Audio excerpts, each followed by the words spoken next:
Добар ден, почитувани гледачи, следите вториот дневник на К3.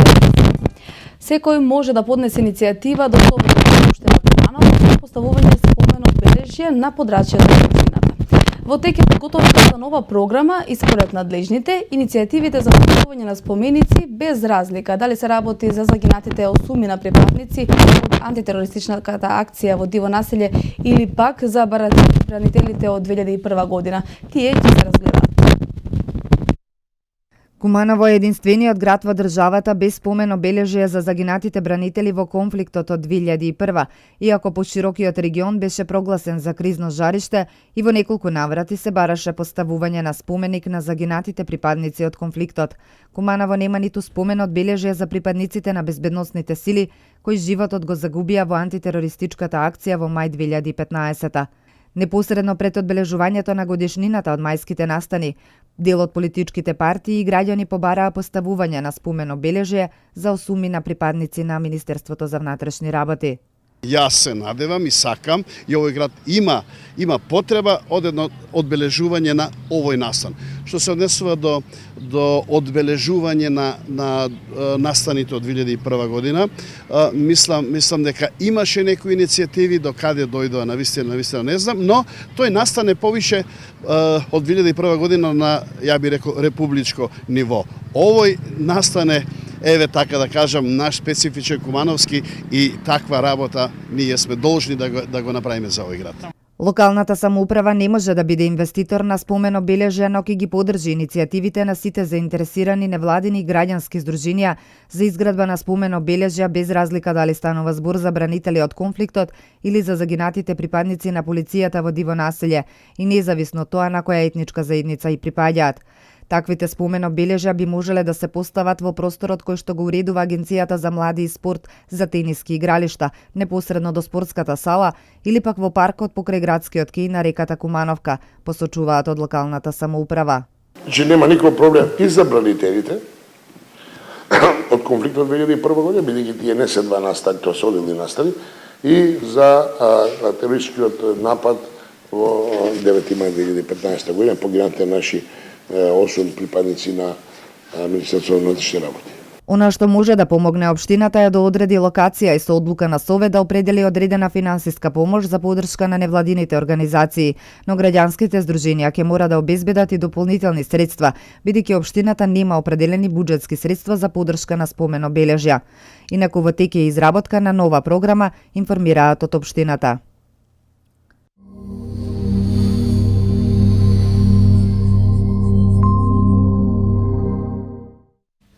Локалната самоуправа на општина Крива Паланка изврши избор на најдобрите 3 идејни решенија кои пристигнаа на конкурсот за идејно архитектонско решение за уредување и реконструкција на централниот градски плоштад ВМРО. Конкурсот за изработка на идејно архитектонско урбанистичко решение за уредување на јавен градски простор со сите елементи беше распишан пред повеќе од 1 месец. На истиот пристигнаа 4 идејни решенија под соодветни шифри. Сметам дека и во разговор со многу сограѓани, мислам дека овој градски плоштад кој го направивме пред општината навистина убав. Затоа сакам да се направи уште еден пред на стариот градски плоштад, на плоштадот ВМРО, да биде градски плоштад кој ќе биде обележен на градот, по кој ќе биде препознатлива Крива Паланка. Затоа вклучивме повеќе институции за, би рекол, дека не сум баш задоволен затоа што имаше само 4 пријавени, но и тие беа добри и тие беа имаше што да се види, што да се земе. Дел од критериумите за одредување најдобро рангиран учесник проектант беа оригиналност и репрезентативност на концептот, креативност и инвентивност во пристапот на обликување, како и современ третман на просторот, но и економичност на решението кое ќе му даде свој белег и препознатливост на градот. Се надевам дека ќе добиеме навистина еден убав проект за централно градско подрачје, а во понатамошниот период ќе остане да се дел по дел или одеднаш, се зависи од средствата кои ќе ги имаме да се изгради тој градски плоштад. Најдобрите 3 решенија ќе добијат награди во висина од 60, 40, односно 20.000 денари. Алексовски рече дека по ова ќе се изготви основен проект кој во иднина етапно ќе се реализира со што ќе се направи реконструирање на ликот на централното градско подрачје. Едукативниот и забавен зелен караван денеска ги посети дечињата во објектот Пчелка при Комуновската градинка Ангел Шајче, како и најмалите од Кривопаланечката детска градинка Детелинка. Дечињата заедно со своите воспитувачки родители се забавуваа, дегустираа и од стручните лица учеа за здравата храна, како и низиното значење за нивната возраст. Преку креативни, интерактивни и едукативни активности, поддржани од познатата нутриционистка доктор Драгица Зендиловска, дечињата, но и присутните родители учеа за значењето и консумацијата на здравата органска храна, здравите навики и грижата за собственото здравје, а готвеа и дегустираа од производите и по рецептите на програмата Healthy Food на компанијата Зегин. Зелениот караван кој го посети објектот Пчелка при Кумановската градинка Ангел Шајче и Кривопаланичката градинка Детелинка е под мотото "Ајде да се храниме здраво". Целта на зелениот караван е буквално да допреме до најмалата возраст, односно до децата од прилика 5 до 6 години кои веќе се спремаат од наредната година да одат во нашколување во прво оделение. Целта е да допреме до нив и да ги научиме на основните принципи на здравото живење и на здравата исхрана. Овој караван е организиран од страна на агенцијата Marketing Mix со спонзорство и соработка на Zegin Healthy Food и се одржува во 19 градинки низ целава република. Денеска имавме 2 каравана и денес сме во Куманово, претходно бевме во Крива Паланка. Ваквите едукации за здравата исхрана се многу значајни за децата на оваа возраст, сметаат вработените од градинката, нагласувајќи дека градинката секогаш внимава на квалитетот на храната која им се нуди на децата. Се води многу големо внимание што децата јадат, кој дел од храна внесуваат, значи настојуваме секогаш да имаат да внесуваат здрава храна, меѓутоа ова беше и родителите да ги доедуцираме, бидејќи тие се млади, нели имаат информација за здрава храна, меѓутоа да знаат дека и дома треба да се продолжи со тој начин на конзумирање на здрава храна заради здравјето на нашите Неголема атракција за најмалите беше големата зелена маскота Брокула. Треба да јадат здрава храна. Што најдобро треба да јадат? Овоќе и зеленчу. Денеска учивме за здрава храна да јадем. Правивме колачиња, тувнички. Инаку, зелениот караван е во организација на агенцијата Marketing Mix, поддржан од компанијата Zegin, преку кој повеќе од 2000 дечиња од вкупно 19 градинки низ целата земја ќе се едуцираат, забавуваат и дружат благодарение на зелениот караван, кој треба да трае до почетокот на месец јуни. Професорите, членови на Сдруженијето на професори по географија на Македонија, професор доктор Љубе Миленковски од Скопје, согласно годишната програма за работа, организираше работен состанок во Средното општинско училиште Ѓорче Петров од Крива Паланка.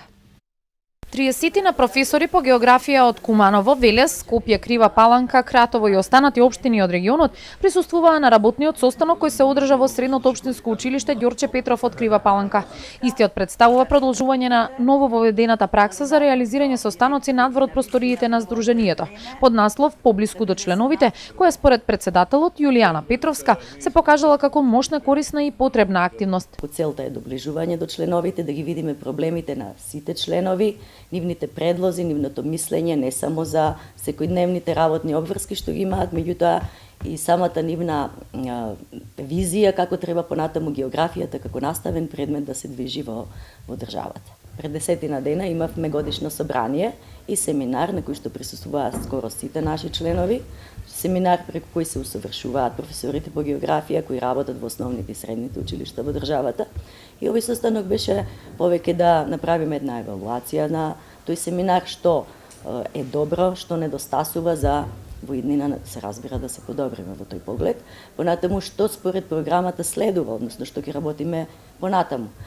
планираме да имаме една теренска настава, теренски практикум надвор од државата и секако на денешниот состанок тоа беше и точка на дневен ред.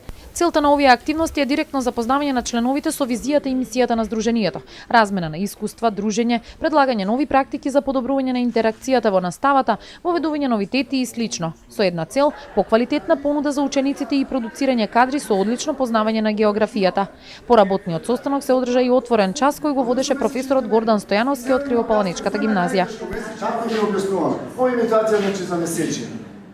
И денешниот ден е доказ за тоа дека сакаме да воведеме на вистина нови наставни практики, веќе покажани во надвор од државата како искуство, како позитивно искуство. Па и денешниот отворен час кој што колегата го држи во моментот веќе тој е во тек, е да разменат мислење нашите колеги, па да применат она што еве од денешниот час ќе им се допадне, да применат наставни средства кои што ќе ги користи, а тие до тогаш не ги користеле и она што може да им послужи во наставата. Сепак секој час, секоја средина е различна, тоа јас од лично искуство го знам и затоа овие часови се навистина корисни за нив. Но покрај ваков тип на часови, ние реков правиме и теренски практикуми, каде што покрај запознавање на географскиот простор, а тоа ни е и цел во нашата програма, дружење за познавање на самите колеги, а преку тоа дружење се разбира, тоа е и одлика на еден географ, патувања, смеа, хумор, тоест и синоним за географ. Агендата со активности беше заокружена со посета на манастирот Свети Јоаким Осоговски. Учениците од Основното општинско училиште Јоаким Крчовски од Крива Паланка се победници на државниот надпревар Олимпијади по француски јазик, кој се одржа на 14 мај на Филолошкиот факултет Блаже Коневски при Универзитетот Свети Кирил и Методи Скопје. Во конкуренција од 42 ученика од државата, кривополанечките франкофони од Основното општинско училиште Јоаким Крчовски беа убедливо најдобри во познавањето на францускиот јазик, освојувајќи ги првото и второто место во конкуренција на основни училишта. Пишување, говорење и устно изразување на француски се вештините каде уште еднаш се покажаа високите квалитети и способности на овие млади лингвисти, истакна менторот професор Елена Николовска. Овој надпревар се состои од писмен и устен дел, на кој учествуваа 46 учесници од државата, од основните училишта од државата. И писмениот дел се состои од писмено разбирање, устно разбирање, писмено изразување и граматички дел, вклучувајќи го материјалот од сите 4 години, од 6 до 9 оделение. Успесите се плод на макотрпна работа, долгогодишна посветеност и труд, вложени во сите наставни и воннаставни активности во кои партиципираат, желни за знаење и освојување нови хоризонти. Првопласираната Јоана Илиевска, второпласираната Марија Стојановска и Горјана Мицевска се кривополанечките јазични олимпијки. Јас сум Јоана Илиевска, сум задоволна од надпреварот. Надпреварот беше составен од два дела, имаше писмен и устен дел.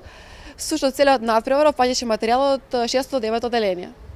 Очекуваше ли дека ќе бидеш првопласирана во државата? Не. Се подготвуваше ли долго време? Да, се подготвувавме, сето тоа е всушност резултат на нашето долгогодишно работење со нашата наставничка. Од каде интересот за францускиот јазик? Интересот за францускиот јазик се должи на долготрајната работа на нашите професори заедно со нас, како и учеството на различни проекти. Јас сум Марија Стојановска и јас исто така учествував на државниот надпревар.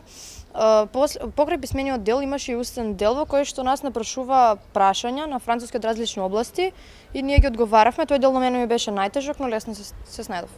Значи во Македонија имаме доста градови каде што францускиот јазик е доста активен, доста се зборува, има доста билингвални паралелки во многу градови.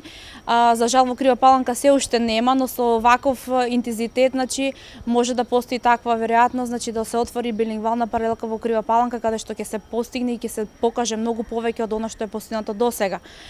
И ова нека биде еден апел до сите ученици кои што го изучуваат францускиот јазик во моментот и оние идни генерации кои што ќе го изучуваат францускиот јазик, дека овој јазик им отвара врати ширум светот и дека имаат многу можности, многу патувања и многу благодети. Крива Паланка е град кој со сигурност е исцртан со сино-бело-црвени контури, боите на француското знаме на мапата на франкофонските центри, како еден од градовите каде примената и познавањето на овој јазик испишуваат своја историја. Доказ за тоа се и првото и второ место во конкуренција на средни училишта, кои ги освоија гимназијалците од Крива Паланка. Носач на звук со 16 композиции, повеќето стари песни преработени во нови аранжмани. Денеска во 19 часот ќе биде промовиран на плоштадот во Старо Нагоричане. Зад овој музички проект стои Сдруженијето Етно Ризница, како носител на проектот трилогија од изворни народни мелодии од североисточниот регион, претежно од Криворечијето и од Кратовско. Песните ги изведуваат реномирани македонски и изведувачи од соседство. Кој што ќе биде својден концерт за промоција на овој носач на звук. Неколку пати веќе помина на нашата програма низ неколку други различни изданија, но ќе го промовираме и тука, ќе го најавиме во нашиот дневник за да се запознаат луѓето и ако можат утре секако и покрај малку непредвидливото време да дојдат во општината Старо Нагоричане на плоштадот, каде што ќе биде наистина интересно, дали ќе биде така и дали се е подготвено, ќе ни каже Драган Митевски од Етно Ризница. Ви благодарам што прифативте да бидете со нас и ова попладне. Се ли е подготвено? Како се подготвивте всушност со оглед на ова непредвидливо време за манифестацијата утре? Така, најпрво ни благодарност до К3 телевизија што ги следи активностите на Етно Ризница. Овој пат значи ќе можеме да се пофалиме со нашето првенче. CD-то веќе е излезено и утре вечер спремаме промоција на плоштадот во Старо Нагоричане покрај црквата на Свети Ѓорѓија. Се е подготвено, времето нарачавме за утре да биде поубаво денеска, така да се надеваме на спектакуларен настап на учесниците на CD-то, како и на гостите културно-уметничкото друштво Српски вес од истоименото село. Добре, малку за CD-то да ни кажете 16 композиции кои се всушност изведувачите, меѓутоа и приказната зад нив, која беше целта и идејата за издавање на овој носач на звук. Па целта и идејата за издавање на овој носач на звук и не само овој, значи ова е само првиот чекор од проектот трилогија од изворни народни фолк мелодии од североисточниот регион. Имено, значи ние наназад неколку години сме на терен, ги анимираме информаторите кои ни ги кажуваат песните, стари, необјавени, и сега наредната фаза беше во студио изработка на материјалот и дојдуваме сега до промоција. На самото CD учествуваат, може да се пофалиме дека учествуваат значи елита од нашите етномузичари што ги имаме во Република Македонија. Пред се тука мислам на инструменталистите, тука се Бајса Арифовска и господин Гоце Димовски од Синтезиска, кој аранжер на CD-то господин Цане Петров од групата Биоритам. Понатаму, како изведувачи на CD-то се појавуваат десетина наши врвни пејачи, 9 се од Македонија и имаме гостин од Република Бугарија, господин Васил Валканов, кого телевизијата Планета Пајнер ќе го прати на случувањата тука. Значи, песните ги носат нашиот Нино Величковски, група Соната од Велес, Благоја Груевски, Душко Георгиевски, Ирена Спасовска, Круме Спасовски, Владко Алексовски и така натаму. Значи, се тоа уметници кои досега имаат значајни проекти од аспект на етномузицирањето кај нас. Задоволен сте веројатно како излезе сето ова на крајот, задоволен сте како звук ќе понудите утре вечер?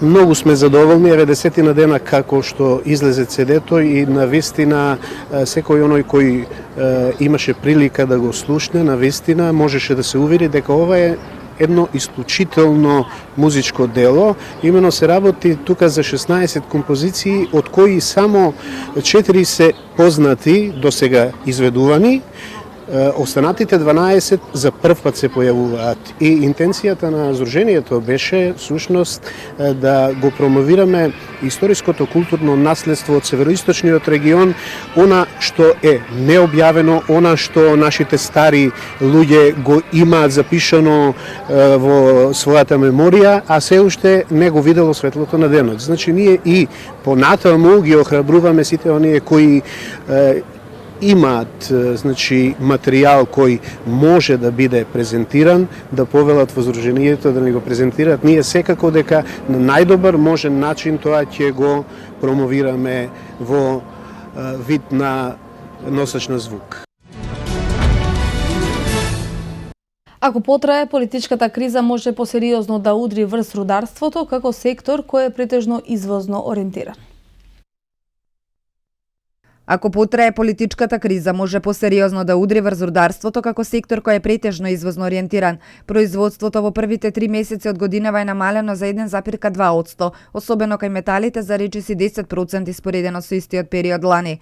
Иако тоа повеќе се должи на затворањето на Тораница из Летово, сепак од Асоциацијата на рударство вела дека побавно се одвива и доделувањето на концесии за експлоатација. На Македонија и треба долгорочна стратегија на развој на стопанството, бидејќи рудниците зависат од соработката со другите преработувачки сектори, велат од Асоциацијата на рударството. Рударството трпи поради недостаток на стручни работници кои постепено се иселуваат за да работат во соседните држави. Дополнителен проблем е и нелојалната конкуренција и недоволната контрола на квалитетот на градежни материјали. Во Македонија во рударството функционираат 133 компании, како и над 300 преработувачи на рударски производи, кои вработуваат речиси 13.000 луѓе. Зголемување на транснационалните закани за безбедноста на земјите од Западен Балкан беше тема на конференцијата посветена на конфликтот на Блискиот Исток и Северна Африка.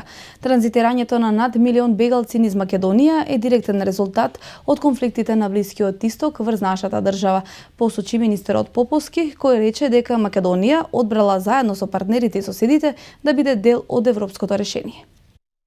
Транзитирањето на над милион бегалци низ Република Македонија на еден масовен и неорганизиран начин е директен ефект од конфликтите на Блискиот Исток врз нашата држава. Во справувањето со бегалскиот бран Македонија одлучи да биде дел од заедничкиот европски одговор, изјави министерот за надворешни работи Никола Поповски во воведното обраќање на конференцијата Конфликт на Блискиот Исток и Северна Африка. Поповски, осврнувајќи се на политичко-безбедносната ситуација во регионот на Блискиот Исток и Северна Африка, актуелните конфликти и националните закани и влијание кои произлегуваат од овие конфликти по националната безбедност на Република Македонија и земјите од Западен Балкан. Меѓу другото посочи дека во контекстот важни се два аспекта. Првиот, како ова дестабилизација во Блискиот Исток влијаеше директно врз Република Македонија и земјите од регионот, и вториот наведува како ние влијаевме на неа и кои се нашите очекувања. На еден брутален начин за кратко време свативме колку сме блиску до Блискиот Исток. Не може толку високо ниво на конфликтност блиску до една мала географска одредница да не се почувствува. Транзитирањето на над милион бегалци низ Република Македонија како транзитна станица на еден масовен и неорганизиран начин е директен ефект од конфликтите на Блискиот Исток врз нашата држава, рече министерот Поповски. Во секоја мака има и можности, а една од тие можности, додава тој, поголемата соработка со нашите соседи.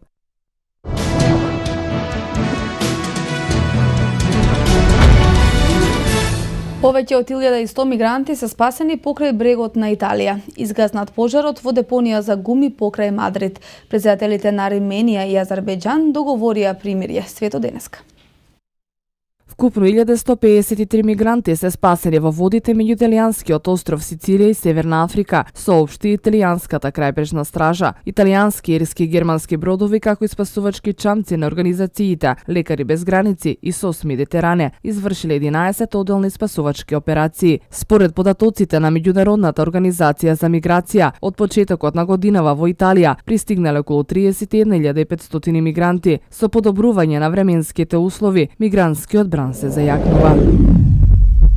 Силниот пожар кој избувна во петокот во депонија за стари гуми крај Мадрид е целосно совладан, соопштија локалните власти. 14 пожарникари ги гаснеа последните пламени во депонијата на површина од 11 хектари крај градчето Сесења. Илјадници локални жители беа евакуирани по избавнувањето на пожарот, чиј отровен чад со помош на ветровите се прошири кон блиските населени места. Повеќето од жителите добија дозвола во саботата да се вратат во своите домови. 4 станици за мерење на чистината на воздухот го анализираа загадувањето на секој час по исполнувањето на пожарот. Председателите на Арменија и Азербејџан Серж Сарксјан и Илхам Алиев разговара во Виена околу конфликтот во регионот Нагорно Карабах. На состанокот присуствувале шефовите на дипломатите на Русија Сергеј Лавров, на САД Џон Кери, како и државниот секретар за европски прашања на Франција Харлем Дезир. На средбата е потенциран ставот дека конфликтот не може да се реши по воен пат, се наведува во сопштенијето на ОПСЕ, додавајќи дека Минск групата инсистира на почитување на договорот за примирје. арменскиот и азербејџанскиот претседател изразија поддршка за примирието и мирно решавање на конфликтот. Двајцата претседатели прифатија продолжување на преговорите следниот месец, на место кое ќе биде дополнително договорено, со цел да се продолжат разговорите за компромисно решение.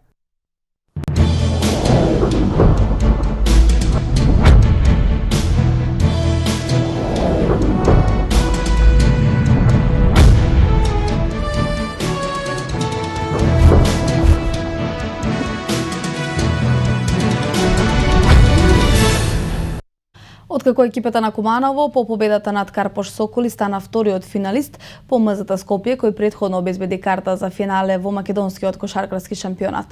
Утврдени се термините и на финалните пресметки. Утре со почеток од 18 часот од Скопје започнува финалето. Домаќин е екипата на МЗТ Скопје.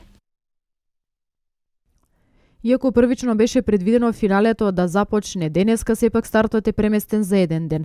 Така, во среда од 18 часот во спортскиот центар Јане Сандански, бранителот на шампионскиот трофеј МЗТ Скопје аеродром ќе биде домаќин на Куманово во првиот меч. Вториот надпревар е заканжан за 21 мај сабота во Куманово, а третиот одново во Скопје за 24 мај вторник. Доколку овие три меча не бидат доволни да се добие шампионот, бидејќи финалната серија се игра во 3 добиени надпревари, тогаш евентуалните 4 и 5 надпревар ќе се играат на 27 и 29 мај, прво во Куманово, а мајсторката во Скопје. Подсетување дека токму МЗТ Скопје аеродром и Куманово и минатата година игра во финалето кој аеродромци го добија со 3-0 во победи. Раководството на МЗТ Скопје ќе дозволи присуство на гостински навивачи на премиерниот надпревар со Куманово.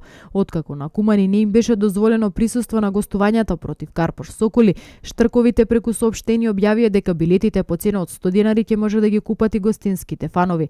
Од денеска стартува продажбата на влезници за првиот надпревар од финалната серија помеѓу МЗТ Скопје и Куманово, кој ќе се одигра во спортскиот центар Јане Сандански со почеток од 18 часот. Влезниците за финалната серија се со цена од 100 денари и ќе може да се набават на билетарата при спортскиот центар Јане Сандански од 10 до 18 часот. За првиот надпревар од финалната серија вратите во Јане Сандански ќе бидат отворени за симпатизерите на домашниот и за гостинскиот клуб, како и за сите останати љубители на кошарката кои ќе сакаат да присуствуваат на овој дуел, се вели во соопштението на МЗТ Скопје.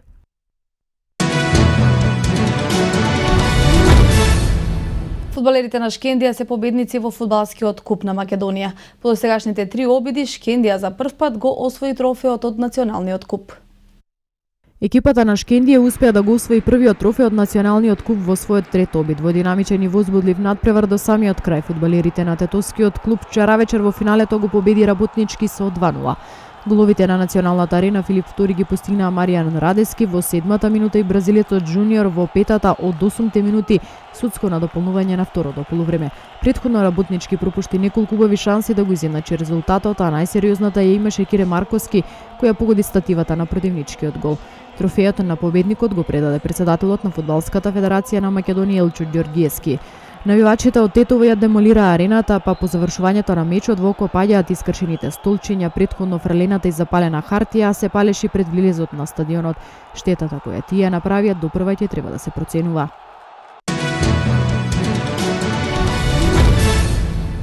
Добрата екипа продолжува да победува, нови златни медали на меѓународниот митинг во Белград за атлетскиот клуб Куманово. Во саботата во рамките на Атлетската федерација на Македонија се одржа меѓународен митинг во Белград, Србија, за надпреварувачи помлади од 17 години, каде што Младен Велјковиќ и Никола Стојановиќ оттаму се вратија со медали и трофеј. Двајцата потврдија, настапија без својот тренер, затоа мислам дека и резултатите можеле да бидат подобри, но тренерот мораше остане тука зашто имавме организација на надпревар како Атлетски клуб Куманово петок на првенството за основни училишта во атлетика и во сабота моравме да настапиме во Скопје, така што може да очекуваме и подобрување нивните лични резултати и исто така солидни меѓународни настапи од нив двајцата во иднина. Милан Велјковиќ настапи со атлетичари до 17 години и на меморијалната трка во главната дисциплина 400 метри со пречки го освои златниот медал и трофејот. Очекував малку подобро да истрчам и кога ја завршив трката чувствував дека можам побрзо да трчам, па така за наредниот надпревар очекувам можеби и државен рекорд. трката беше доста тесна, одлучува стотинки и навистина сум задоволен бидејќи не очекував дека можам да завршам како првопласиран. Никола Стојановиќ настапи на меморијален митинг Александар Маринковиќ со дисциплина скок во височина го освои сребрениот медал. Таму значи можеше подобро, навистина можеше подобро. Значи но мораше задоволам со второто место бидејќи условите беа навистина значи не во наша корист, не само за нас, за сите атлетичари, значи што надпреварува во тој ден, значи беше навистина многу студено, значи не ни одеа условите воопшто не ни одеа во прилог, не беше и тренерот тука, значи, но ете сепак, значи успеав да се одржам некој повисоко ниво и се враќам дома со второто место. Во среда настапуваат на атлетски митинг во Софија. Им посекуваме и таму успех и златни медали. Тренерот на Металург Лино Червар е изборот на комисијата за селектор на македонската ракометна репрезентација. Тричлената комисија во состав Милчо Чакрески, Гино Стрезовски и Славе Атанасовски на состанок едногласно го избра хрватскиот стручњак за предлог до управниот одбор тој официјално да биде новиот македонски селектор. Кандидатури до Ракометната федерација на Македонија покрај Лино Червар поднели и македонецот Владимир Глигоров, швеѓанецот Роберт Хедин, србинот Александар Брковиќ и шпанецот Жорди Луелес. Селекторското место во репрезентацијата остана празно по отпуштањето на Ивица Обрман по неуспешните квалификации за Олимписките игри во Рио де Жанеиро.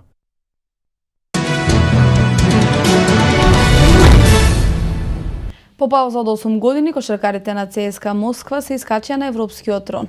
Во финалето од Евролигата вчера вечер го совладаа Фенербахче со 101-96 по продолжение. Премиер лигашот Манчестер Юнајтед му понуди едногодишен договор на Златан Ибрахимовиќ, објави англиските медиуми. Шведскиот фудбалер викендот се збогува со Пари Сен-Жермен на известноста за тоа каде ќе ја продолжи кариерата и натаму трае.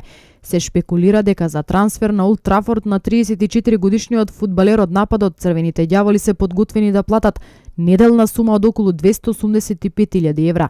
Ибрахимовиќ наводно е подготвен да ја прифати понудата, но само под условот клубот да си замени тренерот Луис Ван Гал, со кого тој не е во добри односи уште од времето кога тие заедно работеа во Ајакс. Кошаркарите на Оклахома Сити победува финалето на Запад со 1-0, откако во првиот дуел го победија на гости првакот Голден Стейт со 108-102. До победата стигнаа благодарение на одличната одбрана во вториот дел кога постигнаа 61 поен, а примија 42. Најефикасен беше Расел Вестбрук со 27 поени, 19 во третиот период, а Кевин Дурант постигна 26. Кај Голден Стейт Стеф Кари реализираше 26, а Клейм Томпсон 25 поени. Следниот надпревар се игра во среда 18 мај, исто така на терен на Голден Стейт. Вечерва почнува финалето на исток меѓу Кливленд и Торонто. Тоа што изминатите неколку недели кружеше низ коларите во светот на мотоциклизнот денес официјално доби потврда. Тимот на Repsol Honda ја договори соработката со Дани Педроса за наредните 2 сезони. Педроса е еден од ретките возачи во автомото светот воопшто кој од почетокот на својата кариера остана верен само на еден тим. Марк Маркес ќе остане негов тимски колега, соработката со него допрва треба да биде обновена. Педроса, кој веќе 11 години е дел од кралската класа на мотоциклизмот, во својата кариера 101 пат се искачи на победничкиот подиум, 28 пати има прво место, а 28 пати второ место, 35 пати трето место. Во меѓувреме Дукати го обнови договорот со Андреа Довициозо, кој за наредната сезона за цимер во питбоксот ќе го има актуелниот првак Хорхе Лоренцо. Вториот возач на Дукати Андреа Јаноне веќе одамна се подготви да ги спакува коферите по крајот на тековната сезона и најверојатно ќе замине во Сузуки на место на Маверик Вињалес, кој в година ќе вози покрај Валентино Роси.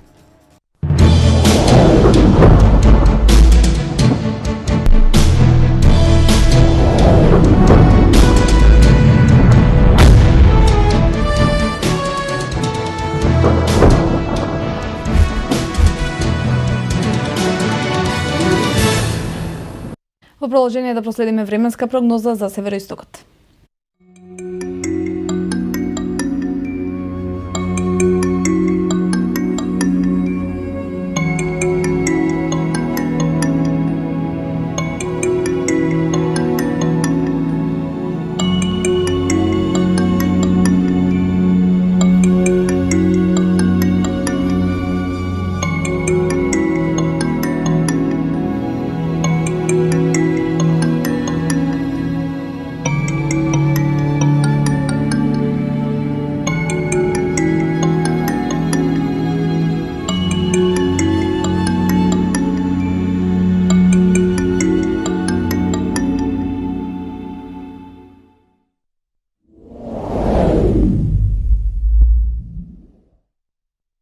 Тоа беше се што подготвивме во овој информативен блок. Ви благодарам што бевте со нас. Пријатно попладне.